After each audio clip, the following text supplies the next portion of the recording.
Hello Cancer, welcome dito sa iyong reading for February 16 hanggang 29.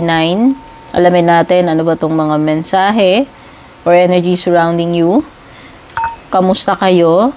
Ako ay hindi okay, may ubo-sipon. Sana kayong lahat ay okay. Kung hindi pa po kayo nakakasubaybay sa ating YouTube, Facebook, please don't forget to like, follow, and subscribe. Regarding personal readings, dumiretso po kayo sa aking legit Facebook page, Purple Teen Facebook page, kung balak ninyong mag-inquire or mag-book ng reading services. Mag-ingat lamang po kayo kasi may mga impostor or fake accounts na nagumagaya ng ating FB page and TikTok.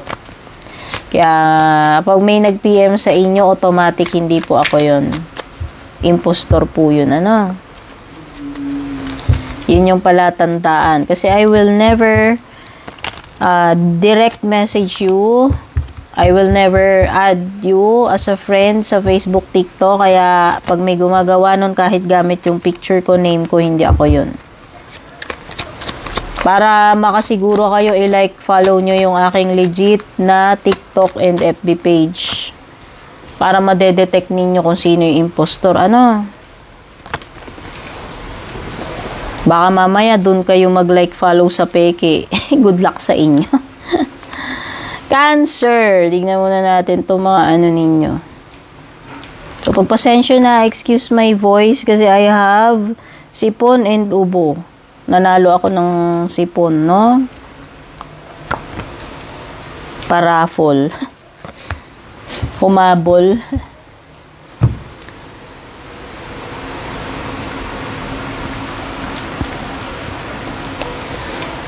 Nakita ko dito, Cancer. Mukhang magiging very happy ka.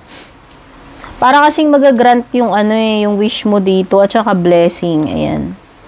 You will receive a blessing or permiso. Kumbaga tipong pinapayagan ka na. Halimbawa, pinagpaalam mo yung jowa mo na magpapakasal na kayo or engagement. Parang binigyan ka na nila ng family ng blessing, whether sa side mo or sa side nung jowa mo, parang binigyan na kayo ng approval or blessing dito kung ano man yung tinutukoy dito, whether this is about engagement, marriage, or ibang bagay, kumbaga, you have their approval, kumbaga, binabasbasan ka, pinapayagan ka, binigyan ka ng blessing, at ikaw ay very happy, kasi for you, this is a wish come true, Cancer, yun yung nafe-feel ko, no? So, magiging very happy ka. Parang wish come true ito para sa iyo. So, kailangan mong maging wise, Cancer, kasi meron kang 7 cups and Queen of Swords dito.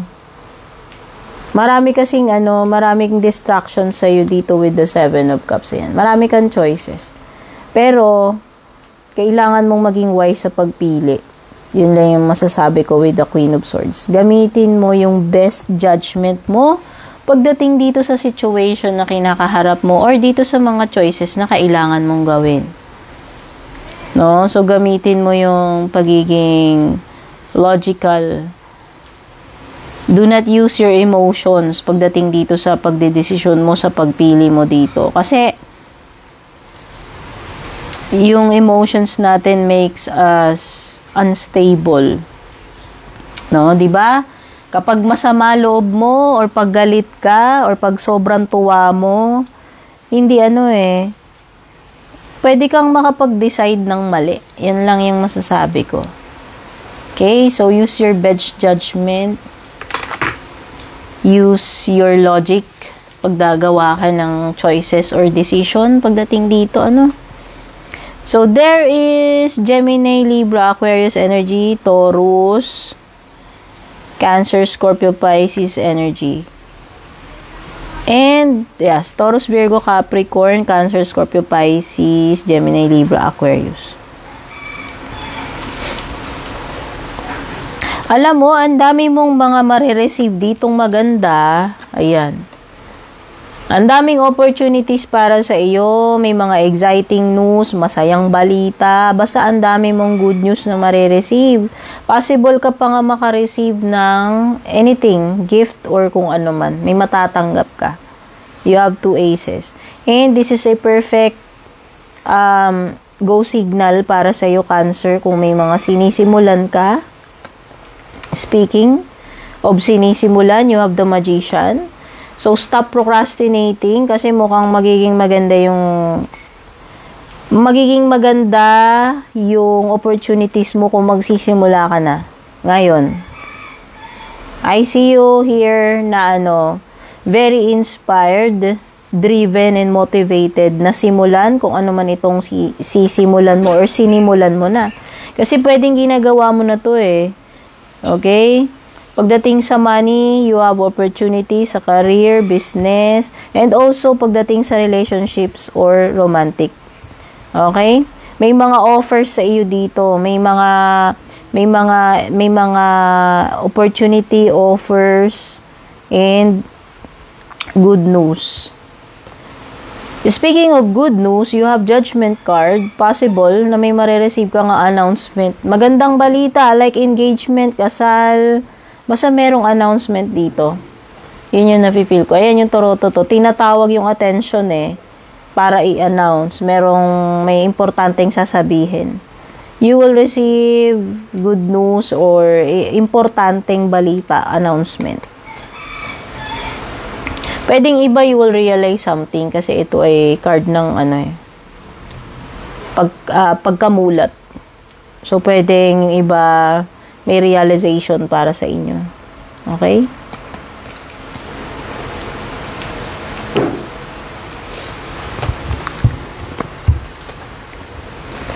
Merong something dito that will call your attention. Yun yung nafe-feel ko dito sa Torotot na to. Parang tipo na, parang alert, alarm, or basta merong something na makakatawag ng attention mo. O yun na nga, yung parang makakapagpamulat or makaka-realize sa iyo. Tignan pa natin yung mga paparating sa iyo, Cancer. Wealth, wow, datong, kasaganaan, no? Ganda, may abundance ka dyan. Pagdating sa material, pera. You are on the right path regarding some aspect of your life. So, ayan, kung nagdududa ka, kung tama ba itong ginagawa mo or landas na tinatahak mo, mukhang nasa tamang landas ka naman.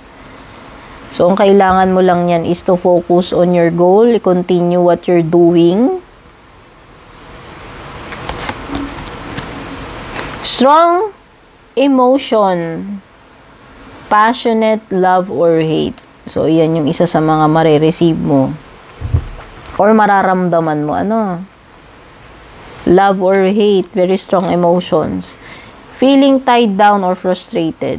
Yung iba sa inyo, feeling ninyo, matatali kayo, matetenga, and mapufrustrate kayo. Merong situation dito na may stuck ka or feeling mo wala kang magawa about your situation, kaya ka mapufrustrate. Unsuccessful outcome. Yung iba dito hindi magwo-work yung mga plano ninyo. Meron ditong mga pwedeng hindi gagana yung approach nyo or solutions ninyo. Ayan. May possible na may gagawin ka na sasablay, no? Para sa iba. Okay? So, baka ma-confuse kayo. Merong broken bridge and bridge na maayos. So, ang ibig sabihin lang, Cancer, hindi lahat ng plans mo magwo-work. Merong sasablay, pero yung iba magiging successful. So, at least, diba, hindi naman lahat talo. Okay? Kung meron man ditong mga bagay na hindi magwo-work, hindi magiging successful, yung ibang bagay magwo-work and magiging successful. Okay? So, at least 50-50. Meron din ako nakikita dito na may mga bagay na magko-continue pero yung iba hindi. Okay? Tignan na natin closing message for you.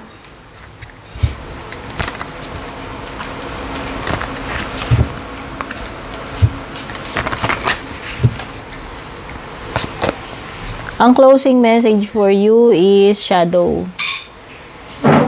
May what is hidden come to light. Kung ano man, what's hiding in the dark, sa tingin ko, Cancer, yun ay mabibigyan ng kaliwanagan sa iyo. Okay? Parang, yun na nga eh. You have the Judgment card. This is a card of realization and enlightenment. So, possible na may mga marireveal sa iyo. Possible na maliliwanagan yung isip mo dito sa mga pangyayari na ito. Okay? May revelation, may realization. Lilitaw yung mga dapat lumitaw, mabibigyan ng kaliwanagan. Okay? So, this is your reading. Don't forget to like, share, follow, subscribe. Take care. God bless.